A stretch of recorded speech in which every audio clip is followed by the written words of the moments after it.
fortunate as I'm the oldest child in my family, and I also happen to be the oldest cousin on both sides of my family and the oldest grandchild on both sides of my family. So I have a very unique position from everyone else. I first remember the stories of how my family talked about how my mother, Auntie, helped to take care of Auntie Darlyne, and I heard she was really strict and not the softie that she is today with her grandchildren. And I remember Auntie Darlyne talking about her memories of my mom and how she was a very important person in her life, and sometimes called her like her second mom, because my grandma would say, kind of leave Auntie Darlyne in her hands. And I know that she appreciated that. I also know that when I traveled to Hawaii, I traveled every summer since I was 8 years old. And during that time, I would sleep over her house, and we would go walking everywhere. Just watch us there. Walking to the store, walking to eat. When I was 10, she took me to see Grease in Waikiki. I love that movie, and she enjoyed it too. And the reality is, Auntie wasn't really like the biggest movie person, but I knew that was really important, because when Marja was about, I think, a year and a half or two, they came to LA, and they stayed with us for a while. And she remembered how much I loved Grease, and I didn't realize how much she loved it too, but she was the person who bought me the first cassette tape, so you can age me with cassette tape, right?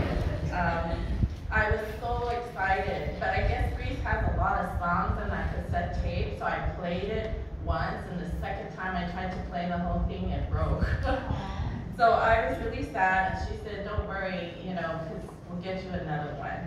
And you have to think that, like everyone has said, she was a single mom, and she had just had her first child, and money was kind of tight, but she didn't care. She wanted to share her little bit of what she had in her generosity, which was part of her heart. She also introduced my sisters and I to Hello Kitty. When we were in LA, we walked for miles, what felt like miles, to get to the store in LA. We took a taxi home because we complained, but that was the first time we ever saw Hello Kitty, and it was funny because Marcia had a tree that was Hello Kitty, and every time I see Hello Kitty now, it totally reminds me of her. I didn't know that she liked those little things.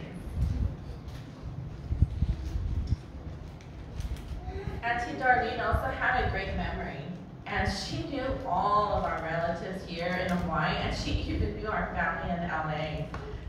Who was related to who grew up with who. You could ask her and she would know, like, the lineage of everyone. She was a good keeper of the family tree, just as Grandma was. To give an example, she was good friends with my Nina and Nino, Joe and Rosie in LA when they were together. So her ability to make friends, though she was really quiet, she was such a good listener. She would listen to people, and it's like she was a sponge. She would just soak all the information, and if you asked her some detail, she could come up and tell you exactly when and where that happened. I don't know anybody who could remember the small things like that, and I don't remember as much as my Nina and Nino as much as she had memories of them. Her life really changed though when Marja and Corey were born. And I remember she worked really hard to put them into all these different activities. We even have a picture of Marja doing hula. And then Corey and karate, you name it, and any activities that she thought that the kids needed to have, she worked hard to make sure they had it if they wanted it. And I admire her commitment and her love to our girls and the focus that she had to provide to them. She had lots of different jobs, especially in the restaurant industry. She rarely took time off from work. She was really reliable as a co-worker, and she stayed at her job for many years. If she left, there was a really big reason why she left. I've never known anyone to work as hard as she did. She made lots of sacrifices in her life that she never saw as sacrifices.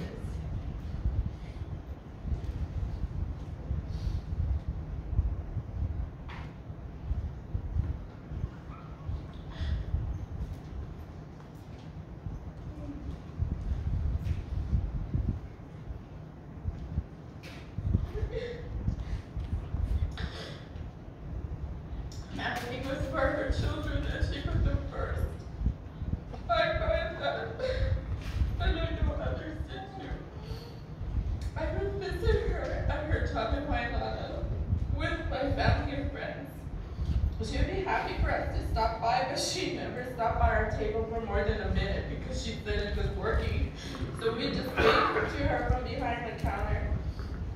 That's how committed she was, and that's how dedicated she was, because she was awesome.